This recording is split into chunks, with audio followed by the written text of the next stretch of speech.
Европската комисија и финансовата полиција го чешлаат работењето на Националната агенција за европски програми и мобилност, чиј директор е Лидија Димова.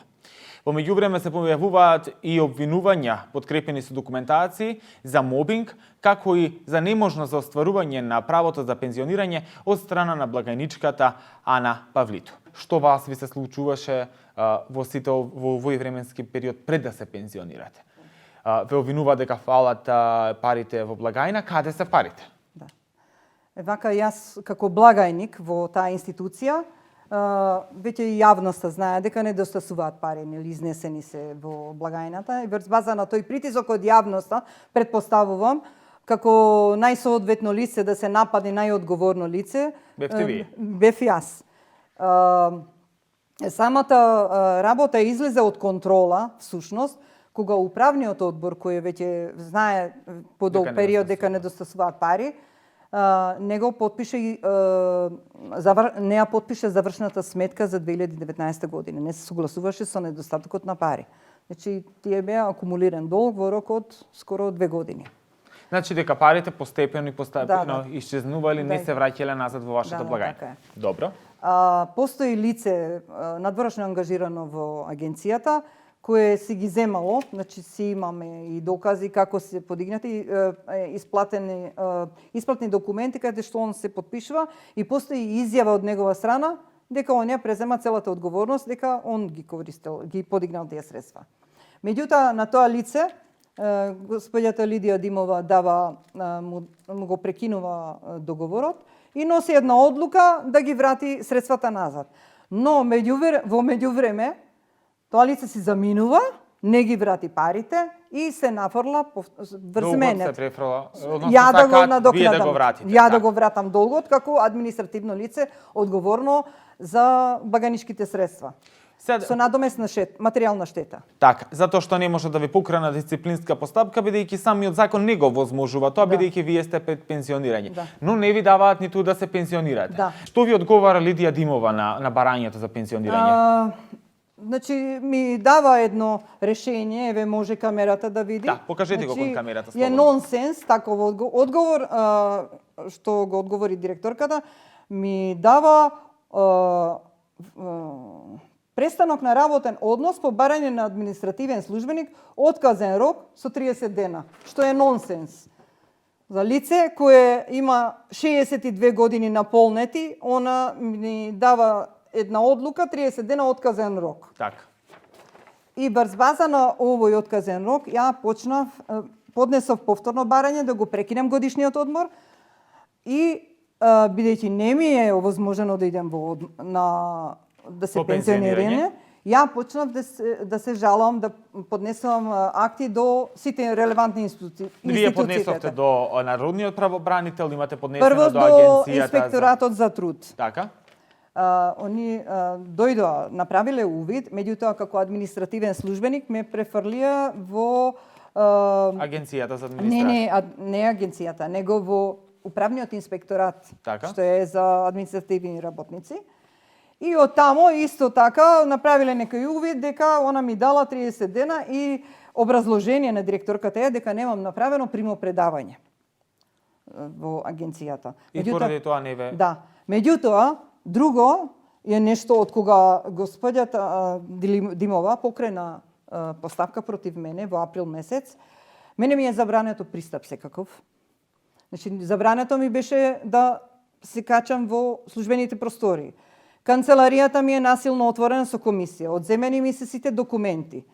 Со стражарно спроведување во присуство на раководител, што е крајно понижувачки за службеник кој 38 години бил во служба, и да ме третира некој како криминалец. Поради ова, јас имам и службени белешки доставено.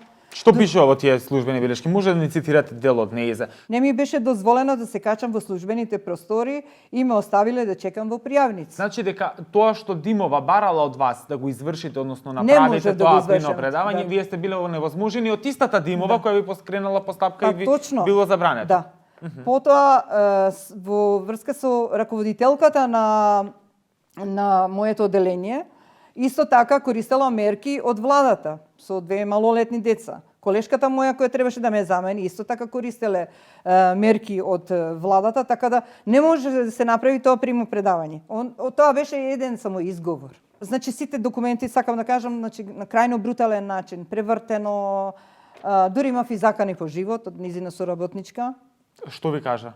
Ќе ме убие ако ми фали нешто од документацијата во присуство на моите колешки. Она го изјавила тоа пред 5 Значи ќе ве убие ако фали нешто од документацијата, нешто што нема да затекнат.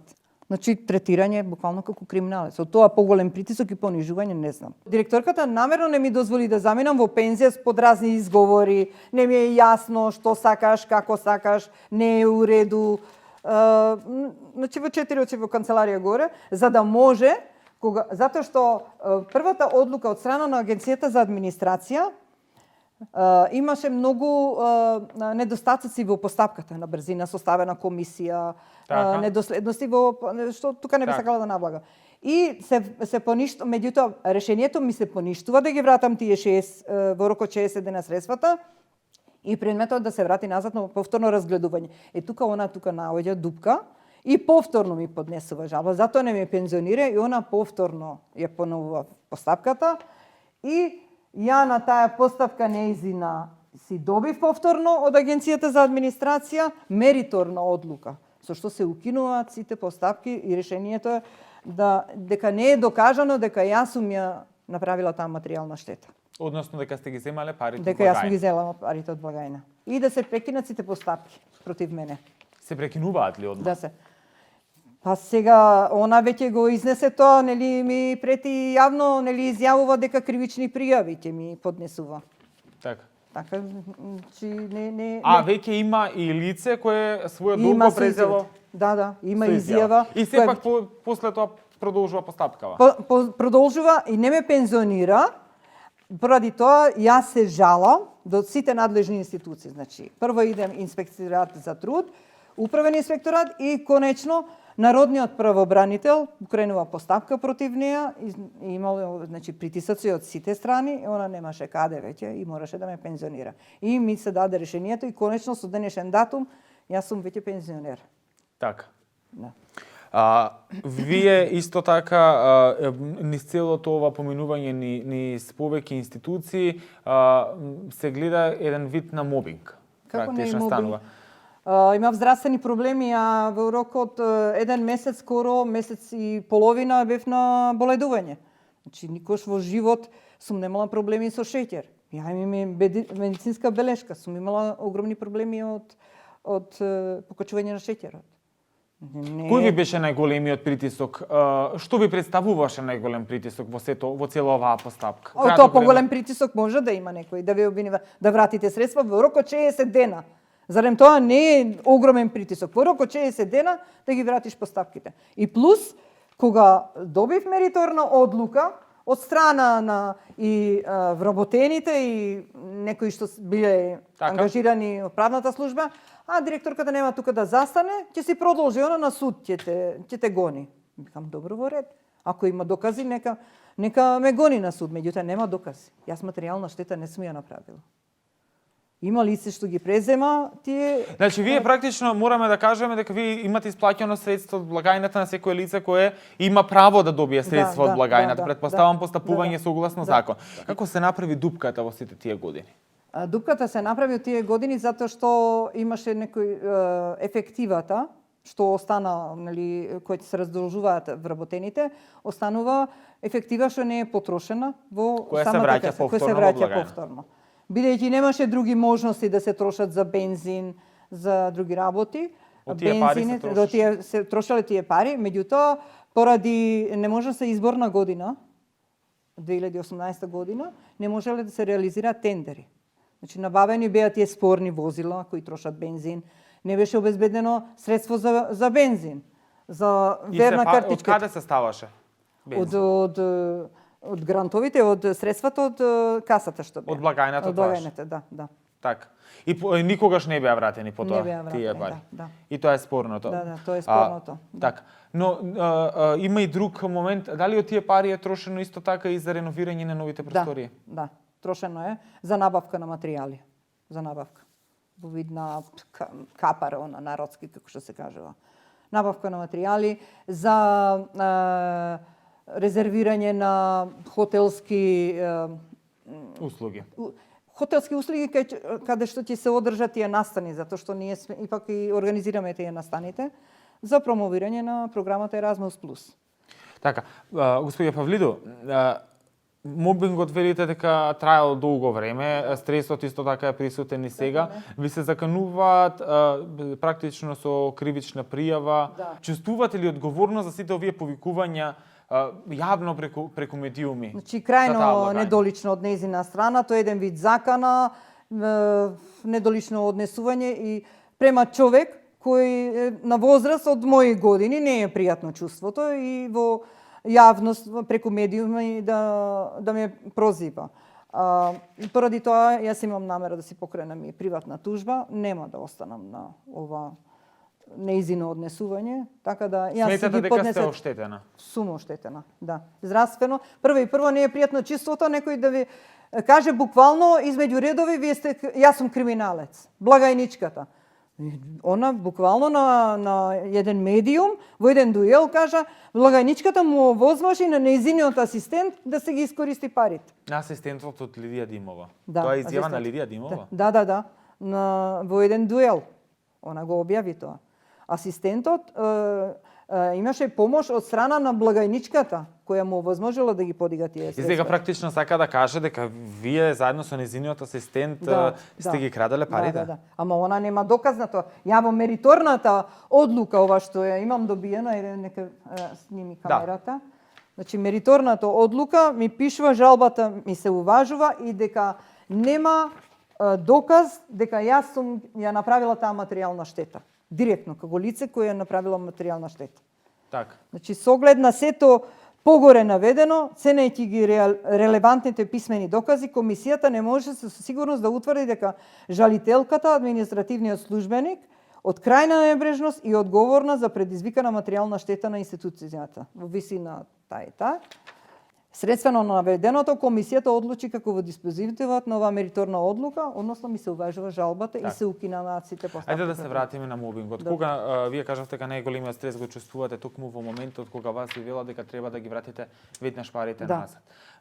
Во истовремено успешно се бараат од вас парите, се бараат и од тоа друго лице кое практично има подпишано изјава. Тука е многу интересно. Ја и во мојата жалба, мислам, адвокатот што беше ангажиран од моја страна, исто така вика тоа е нонсенс. Од двете исти лица, значи за истото лице што го задолжи она во рок од 8 дена да ги врати парите, од неизин соработник близо, истите пари ги бара и јас да ги вратам назад. Тука нема секој нормален човек тоа да го види. Значи тоа е практично дупло враќање на пари. Дупло враќање на пари и најлесен начин беше како административен службеник таков притисок да изврши врз мене. Сака едноставно да ме погази. Нејзиното неработење сакаше врз мене да го префрли. Како лице обвинено, еве со прст покаже, еве држте го крадецот, како што се вели народски. И притисок имав и од нејзина соработничка исто, со закани нели за убиство, што не смев. Малу ли е притисок да не ви се дозволи да идете во службени простори? Каде што и да ви се претресува. Како се чувствувавте во моментот? Мене стварно не ми е јасно бедно и ташна да ми се претресува. И во крајен случај она не е полицаец, она нема право, она сама носи одлука против мене, сама носи решение каде да те тужи, каде да те суди. Има истражни органи. Прво во ред беше и управниот орган, он не пријавило ништо, мада тврди на телевизија јавно, ние све пријавивме, ништо она не пријавило. Кога управниот одбор донесе заклучок и не ја подпиша завршната сметка, они ги обвестиле сите надлежни институции. До влада испратиле писмо, која е причината зашто не го подпишале ова. И кога дојде до тој куршус, она после почна со постапките против мене. Почнавме постапки и она неколку пати што даде изјава во јавност, каже, веќе почнале дисциплински постапки, не е само против мене. И практично сите употребени средства, ако можам така да заклучам против вас, се неуспешни од страна на Лидија Димова. Да. А едно сакам да напоменам, еве јавно и кажам на директорката Лидија Димова, дека во законот за основање на национална агенција, член 19 пишува директорот на агенцијата директно е одговорен за материјално-финансиската положба во агенцијата. Значи, она не може да се прави недоведно, она вика, ја ништо не сум знаела се без моје знаење. Како може директор си на институција од европски фондови, не знае што се случува. Она никош не слезе доле во финансиски сектор да праша. Правиле јавни набавки, правиле планови за патувања, без да се консултираат дали има средства обезбедени. Ние сме буџетски корисници, тие средства идат со план, со квартални, со годишни, значи треба се предвидат. Она не се консултирала. Туку по секоја цена мораше се да се реализира? Да се реализира, да.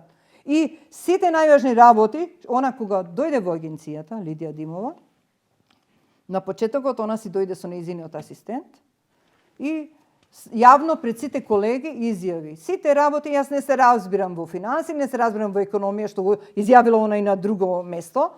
Сите работи ќе идат преку тоа лице што е ангажирано надвршен како нејзин асистент. Кој е практично земало од кај вас Да, средства од да, благајната да. и е истото лице, така, предпоставувам, да. обвинето да ги врати сите средства? Да.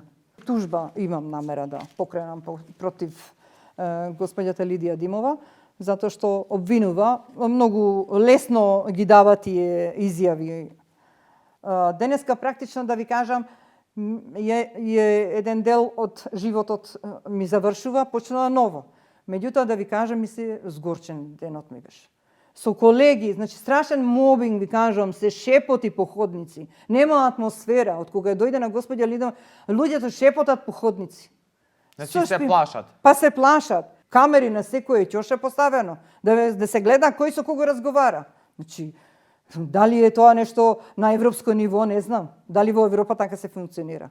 Разочарани ли сте во овие последни Како не сум години? разочарана? Значи, крајно понижувачки. Ми се јави од финансиска полиција, дојдете на информативен разговор. Дали е тоа пријатно чувство за вас? Информативен разговор. Зашто се работи?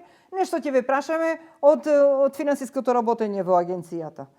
Значи, сум била сат и пол време. За тоа сат и пол време тие си составиле комисија, нашле клуч, затоа што мојата врата, затоа што имам сеф, мојата канцеларија секојаш беше заклучена кога не сум била тука. Си нашле некој резервен клуч од вратата, отвориле, ги растуриле документи, правиле некој попис тамо. И вие кажавте дека не одговарате за Не ниту еден одговарам, документ? да напиша во службена белеска, ништо не им потпишувам, ни еден записник, ништо не им потпишувам. И не одговарам за тоа што направиле, како го направиле. И како последно прашање, Да. чувствувате ли вина за нешто? Не, воопшто не чувствувам, не. Така. Ви благодарам многу на вашето гостување и среќно пензионирање уште еднаш. Благодарам многу.